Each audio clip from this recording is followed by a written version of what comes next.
সর্বশেষ টি-20 বিশ্বকাপ থেকেই আলোচনায় ছিলেন মাহমুদুল্লাহ রিয়াদ। অভিজ্ঞ এই টাইগার ক্রিকেটারের ব্যাটিংটা ঠিক টি-20 সুলভ নয় বলেও কম সমালোচনা হচ্ছিল না, যে কারণে ভারতের বিপক্ষে চলমান সিরিজের দলে তাকে দেখেও অনেকে অবাক হয়েছিলেন।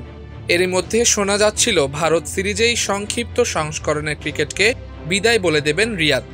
অবশেষে আজ দিল্লিতে ভারতের বিপক্ষে দ্বিতীয় টি-20 ম্যাচের আগের দিন ফরম্যাটটি থেকে অবসরের ঘোষণা দিলেন তিনি। এর আগে আন্তর্জাতিক টি-20তে মাহমুদুল্লাহর অভিষেক হয় 2007 সালের সেপ্টেম্বরে।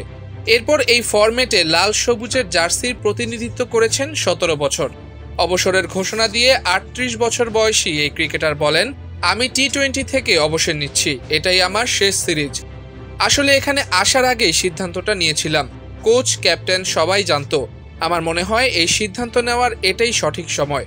পরের বিশ্বকাপের জন্য এখনই প্রস্তুতি শুরু করা উচিত।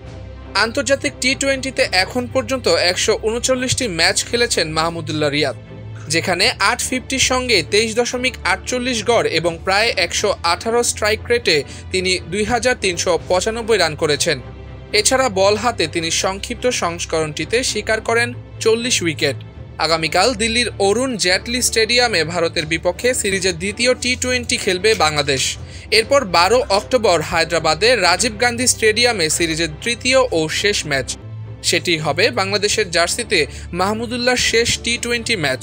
এর আগে 2021 সালের জুলাইয়ে জিম্বাবুয়ে সফরে আচমকা টেস্ট ক্রিকেট থেকে অবসর নিয়েছিলেন মাহমুদুল্লাহ রিয়াদ।